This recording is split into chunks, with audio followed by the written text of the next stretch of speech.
Hello friends, welcome to Shammu's kitchen అండి. ఇవాళ నేను పల్లీల చిక్కీ చూపిస్తున్నాను.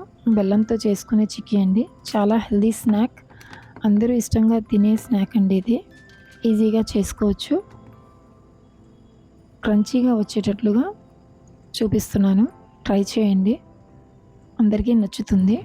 ఇందుకోసం ఫస్ట్ నేను ఒక ప్యాన్ తీసుకొని ప్యాన్లో 1/4 కప్ వాటర్ యాడ్ చేసుకున్నాను. స్టవ్ ఆన్ చేసుకొని అందులోకి 1/2 kg బెల్లం వేసుకుంటున్నాను. బెల్లం మెల్ట్ అవ్వడానికి పెట్టి అందులో ఒక చిటికెడు ఉప్పు వేసుకొని అది మెల్ట్ అయ్యే వరకు కలుపుతూ ఉడికించుకోవాలి. బెల్లం ఉడుకుతున్నప్పుడు అందులో 2 టేబుల్ స్పూన్ల షుగర్ వేసుకోవాలండి. షుగర్ వేస్తే ఈ చిక్కీ క్రంచీగా వస్తుంది, గ్లాసీగా వస్తుంది. దాంతోపాటు ఒక క్యూబ్ బటర్ వేసుకోవాలి. 3-4 యాలక్కాయలు దంచి వేసుకుంటున్నాను మంచి ఫ్లేవర్ కోసం. వేసుకున్న తర్వాత అది కలుపుతూ అది బాయిల్ చేసుకోవాలి. అది ఉడుకుతున్నప్పుడు మధ్యలో మేము చెక్ చేసుకోవాలండి, పాకం కరెక్ట్గా వచ్చిందా లేదా అన్నది.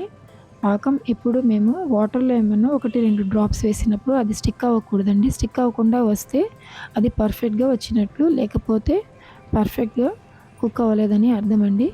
ఇంకా ఇది కంప్లీట్గా కుక్ అవ్వలేదండి. ఇంకొక 5 minutes కుక్ చేసుకుందాము. అందుకోసం నేను మళ్ళీ కలుపుతూ కుక్ చేసుకుంటున్నాను. మధ్య మధ్యలో కలుపుతూ అది చెక్ చేసుకుంటూనే ఉండాలి. చూడండి, ఇప్పుడు బాగా కుక్ అయిపోయింది. ఇప్పుడు మళ్ళీ ఒక 2 or 3 డ్రాప్స్ వాటర్లో వేసుకొని చెక్ చేసుకుందాము. చెక్ చేసుకున్న తర్వాత ఇది చూడండి, ఇప్పుడు చక్కగా ఉండకట్టి వచ్చేస్తుంది గట్టిగా. ఈ స్టేజ్లో మేము మంటని స్లోలో పెట్టుకొని అందులోకి నేను ఆల్రెడీ రోస్ట్ చేసి పొట్టు తీసి పెట్టుకున్న పల్లీలని పెట్టుకున్నానండి. అది అందులోకి ఆ మిక్చర్లోకి వేసుకుంటున్నాను.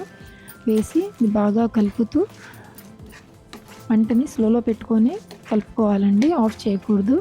అంతా పాకం మొత్తం కూడాను పల్లీలకి అంటేటట్లుగా నేను ఇక్కడ 3/4 kg పల్లీలని తీసుకున్నాను, అంటే 750 grams తీసుకున్నాను.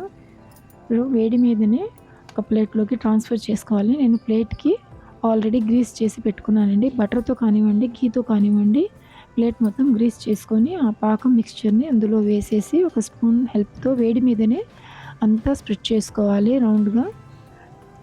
చల్లారితే మళ్ళీ గడ్డ కట్టేస్తుంది. అది అలా స్ప్రెడ్ చేసుకున్న తర్వాత బాగా చల్లారనివ్వాలండి. అది చల్లారిన తర్వాత ఒక నైఫ్తో కానివ్వండి, లేకపోతే ఏదైనా స్పాచులాతో కానివ్వండి, అంచుల నుంచి లేపుతూ అది తీసుకోవచ్చండి, ఈజీగా వచ్చేస్తుంది.